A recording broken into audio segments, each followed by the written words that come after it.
So, good afternoon everyone. So, before we start our group report in our group, so, meron tayong kakunting activity dito. So, yung gagawin nila is, pagpasin nyo yung mga, dito tayo mula kung ano yung mix-up na answer dito sa ano. Mag-raise lang kayo lang natin sa mga yung answer. So, first,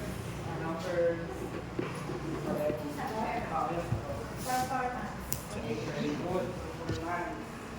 Dito. Second one. Pamela. Very good. Okay. Then, paper. Paper and Very good. Then, next. Now, lovely. Very good. And then, next. Then, purpose.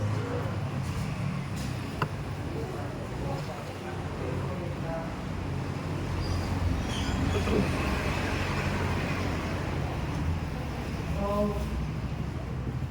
I will begin my report on lesson 3, different qualifications of assessment. So, dito matapos natin yung mga, yung mga different classifications ng assessment. Ang ano nga ba yung purpose nila, kung sila kinakanda. So, first one.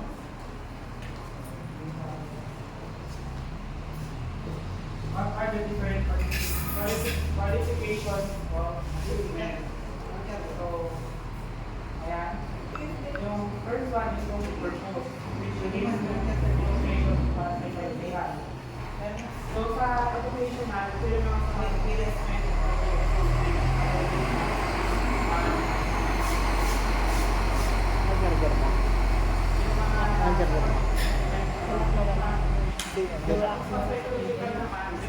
sa tunog. Si Junel. Parang matos yung utak nila. So, ano pa yung nagtulong sa kung na-cover yung seso. Yun yung psychological. And then next, we have paper and pencil or performance space. So yung paper and pencil, pamilya naman siguro kayo lahat doon. Yung kadalasan ginagawa natin para nag-exam tayo, diba? Mas kayo sa ibang grades or ibang and then yung performance space, ito naman yung mga performance tasks, taking work, yung kunwari, papakantayin mo sila, so yung masasayin sila, yung mga graded performance tasks, or yung tuloy ko yung actual performance space. And then next, function, teacher made or standardized. Ito yung mga ano yung teacher made, ito yung mga siyempre yun, by our teacher made, teacher, ito yung mga gawa natin mga teacher. So, yung standard sa natin yung mga may sinusunod na guidelines within sa and then next, kind of learning. Ito yung mention na attitude, tapos yung ability, skill, or power. And then next, yung interpretation of learning. So, kailan na pala ng second year, ngayon yung criterion reference test na kayo, more reference test. So, yun yung mga different qualifications of assessment. So, next slide.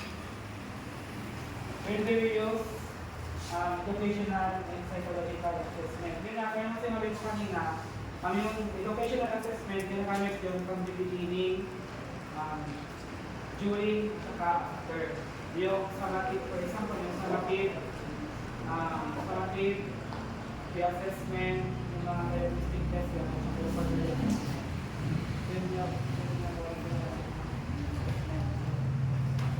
Saka next,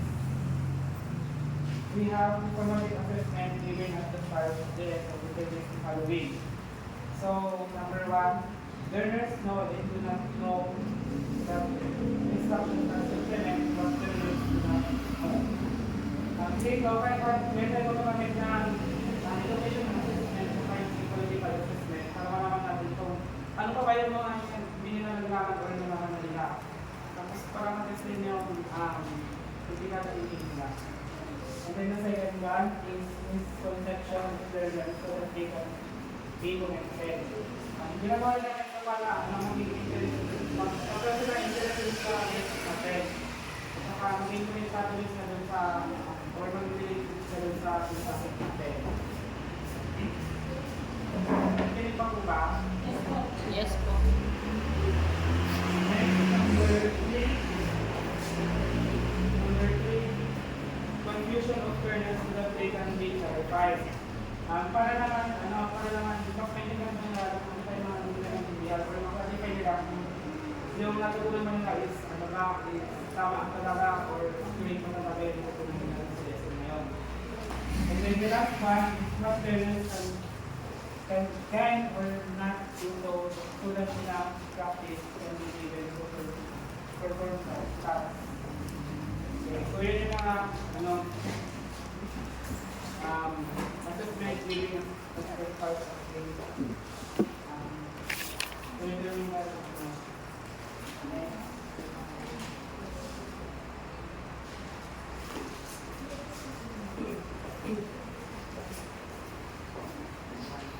ito naman tayo sa psychological assessment.